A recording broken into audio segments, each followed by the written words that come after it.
Michael, it's good to have you on our podcast. Oh, great to be here. Michael, before we jump into the current ongoings within financial markets and specifically precious metals, I want to take you back to your early days trading in gold. Can you give our listeners an understanding what it was like, from the cyclical bear market low of $100 an ounce gold in 76, all the way up to the $850 price spike in late of January 1980? Sure. I got was hired by Hutton in April of 75. Gold had been legalized in January, and they started trading on the COMEX, and my boss was, like you said, was the chairman of COMEX actually at that time on through 1981, which is during the bunker hunt crisis in 1980 when silver collapsed. But I remember the bear market low because I happened to be next to the pit the day it occurred, a sheer accident.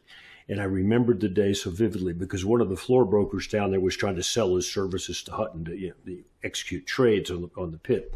And Johnson sent me down there as his agent and talked to the head of the floor brokerage firm.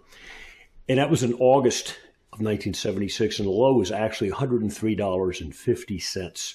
And at that point, most of the floor brokers who thought the introduction of a gold contract would just be great for business were really down. Because as soon as it was legalized, it topped and it went down for the next year and a half to $103 from a $200 high. And they were really disappointed because volume was terrible. That pit that day, I swear, there were two guys sitting around the edge of the pit waiting for orders to come in. It was that dead. And this broker was just really eager to get some business from Hutton, even in the dead market. So that says something about depression, emotional depression in markets when you feel like, gold's gone through that recently, I think, in the last year or two, in fact, a prolonged period of, is it ever going to get going again? Our view is that it will. But anyway, that was the sentiment at the time. And of course, at that point, it turned up and continued to plow north until 1980, where it went to $850 an ounce. And there were many times during that bull trend where government action, IMF action, would dump gold into the market, announced IMF gold sales. And they tried to stop it. It was Jimmy Carter was president back then. And of course, they didn't. So that was a time period where a lot of the central banks and the IMF, not that necessarily was the motive behind their gold sales, but they definitely wanted to try to stop it, and it did not succeed. You would have occasional sell-offs due to their sales, and quite sizable amounts too, of quantity of gold they were selling, but it didn't stop the bull. It peaked on its own volition when it got to 850. It said, that's it, okay? And then we had the big correction down into the 200s, high 200s that lasted for a couple of years. And then we had the other bull move that went to, 1900. So it's anyway. Of course. I'd be remiss if I didn't ask a little bit about the hunts. From the research I've done, it seems like they got, somewhat scapegoated. Obviously they were really involved in the silver market. I'm sure you've heard stories and such. But it looks like they more or less, just changed the rules in COMEX silver trading, and people couldn't even go long. So essentially, if you were in the gold pit, you looked over and you're thinking, well, they're going to do that to us next. So, but the weird part about it is that all four precious metals within months all hit nominal price highs. So you first had simultaneous gold, silver, January 21st, 1980. A few months later, both platinum and palladium as well. Correct. Well, it makes sense that they would go as a group, and they were all, reaching excessive levels for that swing, and that's what markets tend to do. It's technically speaking, they'll overshoot their value on the upside, and they'll overshoot a reasonable value on the downside. So they'll oscillate the mean, as it were. I was not with Hutton at that time. I'd left in 1976 and gone out into the retail market as a futures broker. But in 1980, the rules were changed so that, he was saving, David Johnson saved the Europeans who were getting skewered by being short silver. And it killed Hunt. Probably would have killed him anyway, because the market, frankly, at $50 was, it had gone from $3-4 an ounce to 50. So what do you want? Bunker Hunt was interviewed in Commodities magazine back then when it was approaching the $50 level. He said it's going to 100. Yeah. Of course, everybody thought he knew what was going on because he was the king of silver. Right. He wasn't. Yeah. And the other point was he was like half physical and half leveraged, and he was using leverage like a moron. And then when it went wrong on him, his face got torn off, basically. Mm-hmm. No, when they told him you can't sell that many today, and they can't take your order, he panicked. Well, it killed him almost, and then later it did. But anyway, interesting times. It's a new game now. It's not just personal. Of the one guy, an oil guy, who learned about silver because the floor broker told him about it, and then got his business. It's now, and I don't say this because we have a new gold letter that we've issued. MSA has been in business since '92, primarily providing unique technical research for institutions. About 4 or 5 years ago, we opened it up to investors, high net worth generally, because we charge quite a bit for our normal report, more than most market reports. But we decided a few months ago, because of my perception of what gold I think is about to do, to issue a report that's just gold, silver, and miners, and for a reasonable price, something that most people could afford. Why did I do it? Because I really do think no hype at all. I could have done this at any time in the last 25 years. We've had some bull markets, as you know, in gold. This time, I think we're headed for the last bull market in gold. And why do I say that? I think the next bull market in gold will be a reflection of and expression of a major crisis that's been in the works for decades, building and building. Probably you could mark maybe Richard Nixon's cutting off the dollar from international exchange for gold in 1971 as maybe the beginning of the fiat currency orgy. And ever since that time, the ups and downs in the stock market and most markets have been like oscillations that you see on a screen, but they get higher and lower each time, so that each disaster gets worse and worse, and they come in with the same solution, quote unquote, each time to create a new bubble to save from the old bubble. And the amplitudes are getting disastrous, and I think this next one will be so cleansing, will be so big that they can't stop it. They can't do anything to protect. In 2008, they came in and probably stopped the hemorrhaging for a while, and the market was oversold anyway, stock market in particular. And they think, therefore, they succeeded. But the next one is going to be far worse because it's not a stock market event. It's both a bond, a stock, and a commodity event. And I think that on the upside, there'll be few. But gold and silver and the miners will be the leaders. The area where most people are still yawning about over the last few years and still afraid of. I think that's in the process of shifting. I think one of the things that will help shift the investor sentiment is the further rattling of the stock market. And we firmly believe, based on technical analysis, not on our fundamental assumptions, which we put off to the side, that stocks have seen their high. Developed markets in particular, not necessarily emerging markets. They're a different category. We're more positive on them. They're more commodity related also. But we think the stock market's peaked. And I think if you take away this rally they've recently had and you do it in the next couple of months, I think investor sentiment's going to start to shift more and more. And you know what they do? They go find something else. If gold is upticking during that time, and we think it will be, that's one of the places they're going to go. And then a year down the road, they're going to realize that really was the place to go, and the more and more will pile on. You know how it works. This is how it happens every time. And so that's our expectation. And again, it's not fundamentally driven. We understand the reasons and so forth behind each of the bull markets in gold. But we think this one is an expression of multiple crises across asset categories. And gold will be one of the prime, if not the prime beneficiary. Yeah. Now, Michael, I want to take you back just real quick from not just, currently what's going on or what's moving ahead. There is a great trade that you made on the 1987 stock market crash.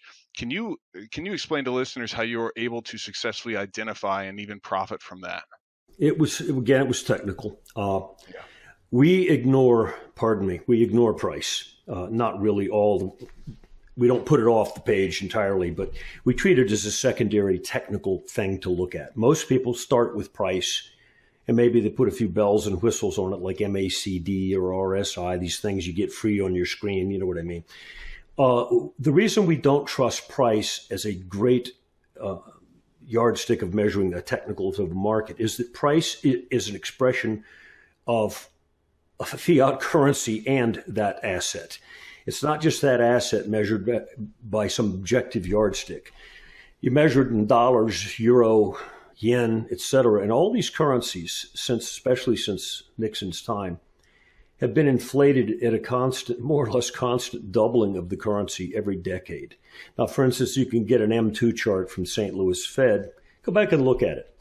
It's basically doubled in quantity since 1959. Every decade, it's cookie cutter. Almost doubles every 10 years. Well, imagine a yardstick. You're a contractor and you're building a home or an apartment, and you use a yardstick for your measure of length and so forth. And that yardstick grows every month, let's say an inch or two. So it takes you 6 months to build this house or apartment. And your yardstick is grown each month, but it doesn't say it's changed. It still says 36 inches. Now, if obviously that kind of metric couldn't be used in the real world, the buildings would crumble. Well, correct. Fundamentalists who measure things like earnings, which are in dollars, this year versus last versus the prior, or overall sales, or a lot of things in fundamentals are measured in money units. Sure. Well, there is, over a period of time, the distortion gets worse and worse because the inflation in the money unit, not necessarily the CPI, but the inflation, meaning the expansion of the money supply. We've had 4,600% increase since 59. So that kind of expansion means you have a unit of measure that is really, over time, is worthless. Yeah. Now, you can try to compensate. A lot of people say, well, look at the CPI and factor that in. Well, we know those government metrics don't really compensate for the money growth. Correct. So what we do is we measure price in its relation to a mean. The famous Bob Farrell, the chief technician at Merrill Lynch back in the 70s, his first investment rule was markets tend to return to the mean. And we all know that over time. Most people like to ignore it, but it's a truth. There's also a truth that we assert, and that is markets also tend to oscillate the mean. So, but if you measure price in relation to a moving average of price, and I don't mean lay the moving average on the price chart and look for crossovers. To that's meaningless. What we measure is the distance of price from the moving average, and we oscillate it, put it on an oscillator. And when you create a momentum chart in that way, which we do on all time scales, short-term to long-term, you see a different trend structure than you do when you look at the price chart quite often. And momentum usually will break out upside or downside well before you can find that breakout on a price chart. So we emphasize momentum analysis, and particularly the structure of momentum, just in the same way that people who look at a price chart draw lines. Sure. Doing what? Defining structure, uptrend structure, sideways structure. We do the same thing, but with momentum. And we think it's a far better filter, and to some extent it distances us just a bit from using straight price charts and having a distorted metric. So that was a brief, but probably in more depth than you wanted. But that's how we function. Well, just speaking of price charts in general, I mean, I know just analyzing some of the comments out there, various people, when they hear technical analysis, a lot of them will point to it and say, look, we live in a world of manipulated fiat currency values, interest rates, et cetera, central bank driven financial markets. And they think, just kind of toss your technical charts. Who cares? Mm-hmm. I mean, obviously your methodology has much more depth there. I mean, how has this helped you and your followers over the decades? How does that, thinking it's a fool's errand, kind of run roughshod over your idea? Well, fortunately, our reports on the major markets, we examine all four asset categories: stocks, bonds, foreign exchange, and commodities. So we look at everything all the time, with emphasis like in commodities on gold and oil and so forth. But our record is documented because our reports are filed away and so forth. But you can go on our website, olivermsa.com, and there's a methodology tab there, and you can go to the bottom of it and click on, there's a PowerPoint that shows all of our calls on the S&P since 1994 through 2011 anyway. And we call every major top and bottom, often before the actual drop becomes evident at all on the price charts. In the same case with gold, for instance, though we hold a long-term bullish view on gold, we also know there's also long-term of a couple of years when it can go down big. And so in 2011, when it hit 1920, by early 2012, January, February, it was still hovering in a range from the upper 1700s to the lower 1500s, going back and forth like a trading range almost. People thought it was a shelf, prior to going higher. We said, no, it's a major top. And we did that based on annual momentum of gold breaking structure. Very clear. If you looked at the price chart, you couldn't see it. You could make up that argument of it's just a congestion zone prior to the next major leg up. But momentum said, no, you're dead and buried. Well, it took gold a year and a quarter to finally collapse. But in April of 2013, it went from the 1700 down to under 1200 in 3 or 4 months. And that was effectively the bear market all compressed into those 3 months. Then again, it took it another couple of years to finally make its last little bottom that, it zigzagged down another $150 over the next year and a half. And then we called the upturn. We called it at a level that didn't make any sense when you look at the price chart. It was 1140. And when you look at a price chart in February of 2016, it was off the low by $90 or so. And it wasn't breaking out over anything, but momentum was blowing out through a massive overhead structure that had it been a price chart, everybody would have seen it and jumped on board. Since that call in February 2016, with price just above 1140, we've not changed our view. There's been nothing that's happened on long-term momentum of gold that alters the view that says that was a major low and we got well off that low and we've congested since then, mostly in the upper 2/3 to upper half of the price range from that late 2015 low to the summer 2016 high, which is like a $400 move plus.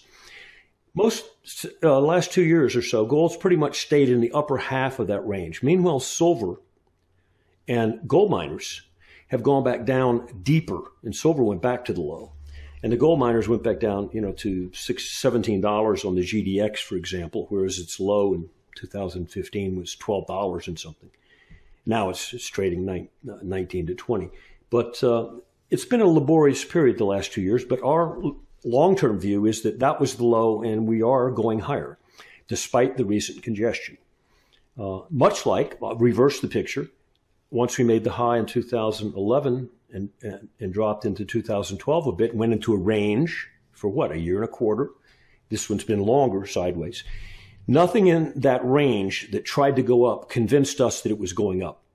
We viewed any rally at that point forward from early 2012 to early 2013 as baloney. It's not going to lock and load and go up. It's just a fitful rally trying to impress people. And finally, it did collapse. Well, we reversed that thing now. We think that this sideways action we've had since mid-2016 is preparation for the next leg up. And we think the next leg up is probably very soon. Wow. So as far as gold and silver at the moment, I've heard you speak about gold just now. It sounds like you are pretty bullish in the near to medium term. What about silver? What are you thinking on that side? Well, we think silver is going to outperform, and so do the gold miners, outperform gold in the next major up move. If you stand back and look at what both of them did from the 2015 lows to the mid-2016 high, gold went up X percent, $400 almost. But silver and gold miners vastly beat gold in that surge. I mean, there's no comparison in the percent gains that silver enjoyed and GDX enjoyed. Similarly, on the downside, since that peak in mid-2016, gold's pulled back less, while silver and gold miners have dropped more. So they both tend to act like dogs on a leash, fitful little dogs. Okay? They swing wide. And so we argue, and we also have done spread analysis of gold miners versus gold over many years. And that spread, despite the recent pullback in the relative performance of the miners compared to gold, it still looks positive to us. Like the next leg up is going to occur, and GDX will and gold ETFs, gold miner ETFs, will do better than gold will. Similarly, I think silver will outpace gold. However, that may not be true in the in other words, the next $50 in gold. You may not see that in those two other sister markets. Right. But you'll see that further on down the line. So I argue now that the better place to be is fishing around in the GDX and fishing around in silver. Measure gold. You've got to, because it's the mama. But it's probably not the best percent gainer over the next couple of years.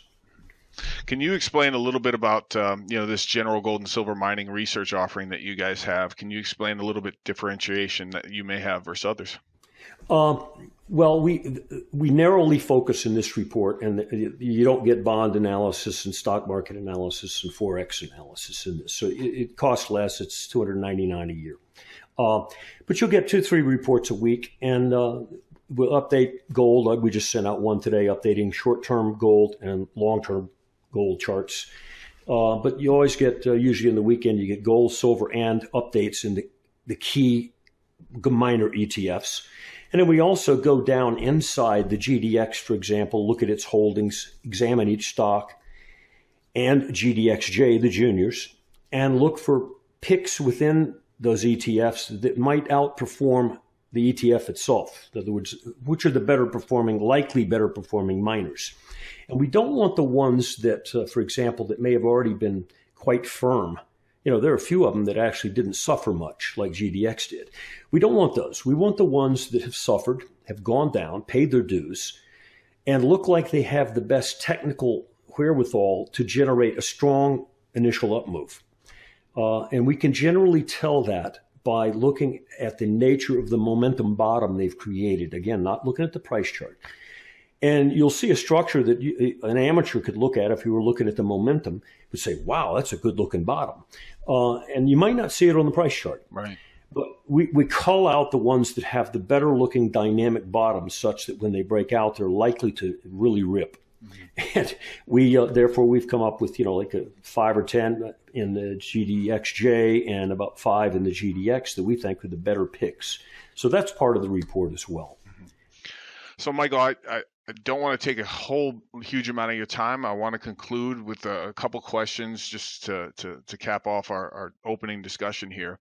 We obviously have valuation bubbles in various asset classes, and even in fiat currency values. I think both you and I would argue we got record global debt levels that keep happening quarter after quarter.